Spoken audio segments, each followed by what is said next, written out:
చిన్నప్పుడు చేయి పట్టుకుని నేను ఉన్నానని ధైర్యం ఇచ్చారు. ఇప్పుడు అదే కూతురు కష్టమని వస్తే అవమానంగా చూస్తున్నారు.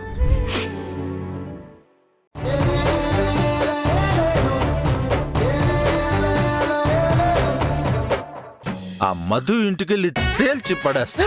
బస్సు ఇప్పుడు వెళ్ళండి, ఇంత రాత్రి పూట వద్దు బస్సు. ఏ పూటైతే ఏంట్రా, హైసా పైసా తేల్చి పడేయాల్సిందే.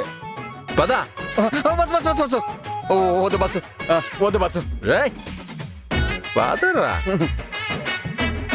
కార్లో వెళ్దాం పద. ఏంటి కార్లోనా? అవును, డ్రంక్ అండ్ డ్రైవ్ లో దొరికిపోతాం బస్సు. డ్రంక్ అండ్ డ్రైవ్ లో దొరికిపోవడం ఏంట్రా, తాగిపోతే ఎదవా.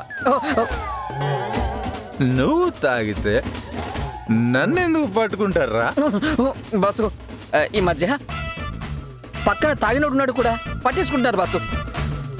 అవునా? రూల్స్ మార్చేస్తుంటారా వాళ్ళ ఇష్టానికి? సరే, ఆటో పట్టుకో, ఆటోలో ఎక్కేద్దాం.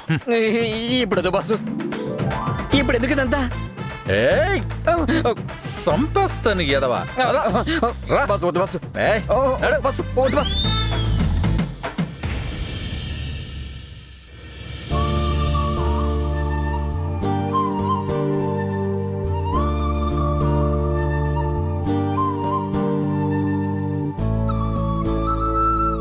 అమ్మా మధు, ఆ టేబుల్ ఫ్యాన్ కాస్త తెచ్చిపెట్టు తల్లి.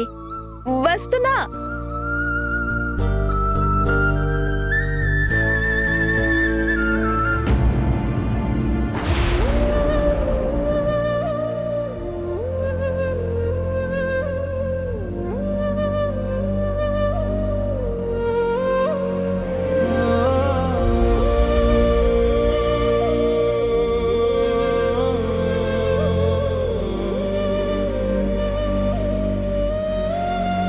రమణి,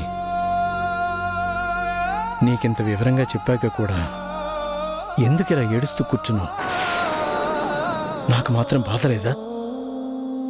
చూడు, ఒక నిర్ణయం తీసుకున్నావంటే దాని వెనకాల ఎంత ఆలోచించుంటావో అర్థం చేసుకో. నువ్వు ఎంతసేపు ఒక ఆడపిల్లని భర్త నుంచి వేరు చేయడం కరెక్ట్ కాదని అనుకుంటున్నావే తప్ప అలాంటి వాడితో కలిసి బ్రతకడం కరెక్ట్ అని ఆలోచించడం లేదు నువ్వు. అది మా అమ్మకు కూడా తెలుస్తుంది, ఆ తరానికి అర్థమవుతుంది. నీకెందుకు అర్థం కావటం లేదు? మన బిడ్డకి మనం అన్యాయం చేస్తావా? ఆ మాత్రం తెలియడం లేదా నీకు? బలవంతంగా దాంతో సరే అనిపించారుగా, మళ్ళీ ఇంకా నా ఏడుపుదేముంది?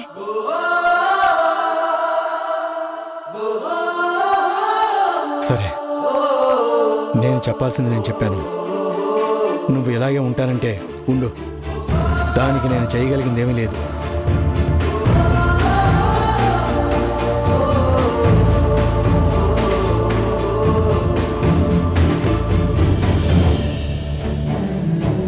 ఏమంటుందిరా? ఏముంటుందో విన్నావు కదా, మళ్ళీ ఎందుకమ్మా? పడుకో. ఇవన్నీ ఆలోచించి ఆరోగ్యం పాడు చేసుకోకు. మనం వచ్చిన సమస్య గురించి ఆలోచించి నిర్ణయం తీసేసుకున్నాక ఇక దాని గురించి ఆలోచించి బాధపడడం మంచిది కాదు. ఇప్పటికే మనకి జరగాల్సిన నష్టం జరిగిపోయింది. మన పిల్లలు బాగుండాలంటే మనం ఆరోగ్యంగా ఉండాలి. మనం కొంచెం బలంగా నిలబడాలి. మనమే డీలా పడిపోతే వాళ్ళు ఇంకా డీలా పడిపోతారు. అది అర్థం కావటం లేదు నీ కోడలికి. అమ్మా మధు, నాకెందుకో ఇందు విషయంలో దిగులుగాను భయంగాను ఉందమ్మా. ఇందు మా గదిలో పడుకొని నువ్వు అమ్మ మీ గదిలో పడుకోండి. తను మాతోనే పడుకుంటుంది. ఎందుకు నాన్న భయం?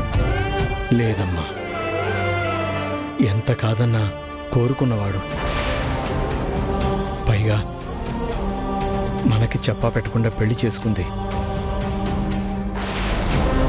ఇవన్నీ ఆలోచించి తనలో అపరాధ భావం పెరిగిపోయి ఏదైనా తీసుకోకూడని నిర్ణయం తీసేసుకున్నదంటే తట్టుకునే శక్తి నాకు లేదమ్మా. బిడ్డ నాకు కావాలి, తను సంతోషంగా ఉండాలని ఈ విడాకుల నిర్ణయానికి సిద్ధపడ్డాను. ఈ కుటుంబం కాస్తో కూస్తో ప్రశాంతంగా ఉండాలన్నా